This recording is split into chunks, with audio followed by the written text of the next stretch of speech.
it is enough. Lakini nataka niseme kwamba But I want to say that siogopi chochote. I fear nothing. Na pia nina msimamo. And also I have stability. Lakini pia but also najua nini.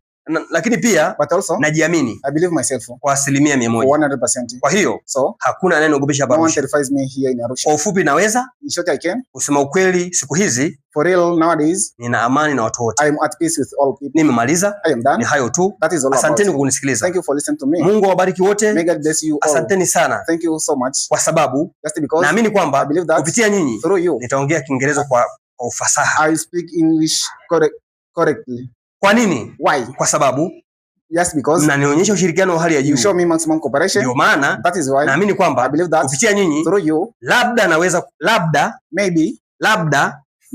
labda naweza kuongea Kiingereza kwa ufasaha. I can speak English correctly. Asanteni kwa kunisikiliza. Thank you for listening to me. Pia karibuni sana Share Center. Also you are most welcome to Share Center. Hapa tuna mwalimu mzuri. Here we have a good teacher. Si mwingine bali ni Shehe. None but it is Mr. Shehe. Again, none but it is Mr. Shehe. Asanteni kwa ushirikiano wenu. Thank you for your cooperation. Nawapenda. I love you. Nawapenda kwa sababu I love you just because nyinyi ni wanafunzi wa Shehe. You are a student of Shehe. You are students of Shehe. You are students of Shehe. Karibuni sana. You are most welcome. Nawapenda. I love you. Pigeni makofi. Vizuri. Naomba mtu ambaye sasa naye alisahau kunyoosha wa mwisho.